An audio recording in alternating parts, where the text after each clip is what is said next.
Hi, I'm going to read this story called I'm Not Scared, You're Scared.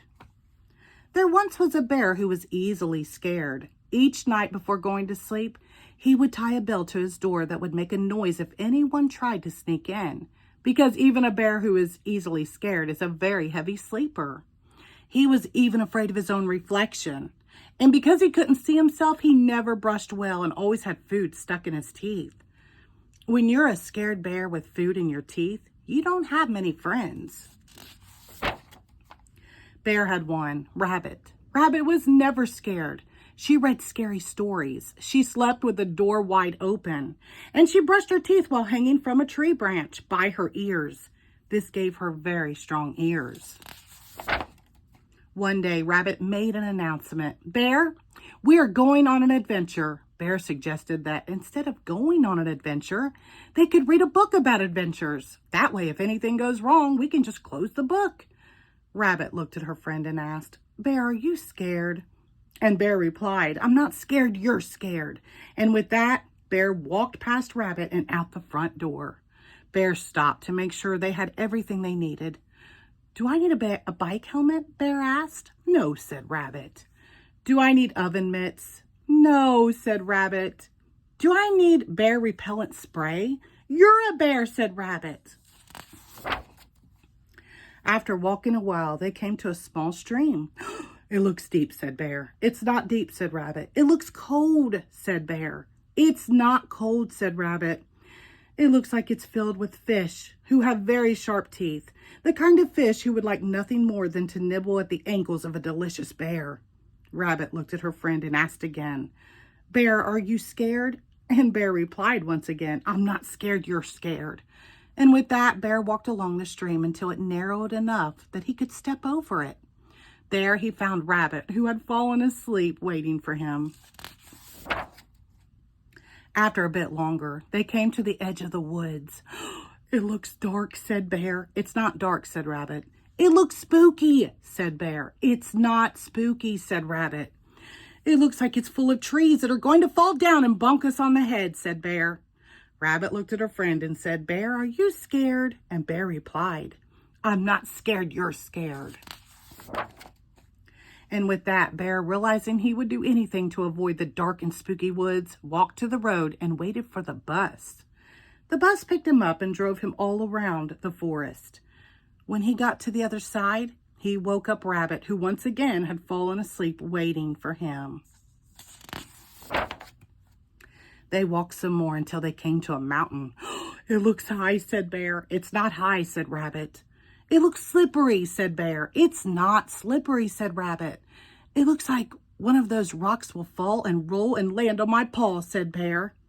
Rabbit looked at her friend and just had to ask, Bear, are you scared?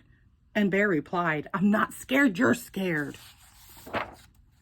And with that, Bear, realizing he would do anything to avoid the high and slippery mountain, walked to the nearest train station. The train took him halfway around the mountain to an airfield. At the airfield, Bear bought a ticket on a helicopter that flew him to the top of the mountain and dropped him off next to Rabbit, who, with no surprise here, had fallen asleep. Rabbit, said Bear, waking her up, should we go home? I'm not going home, said Rabbit, and bounced off with Bear following behind her.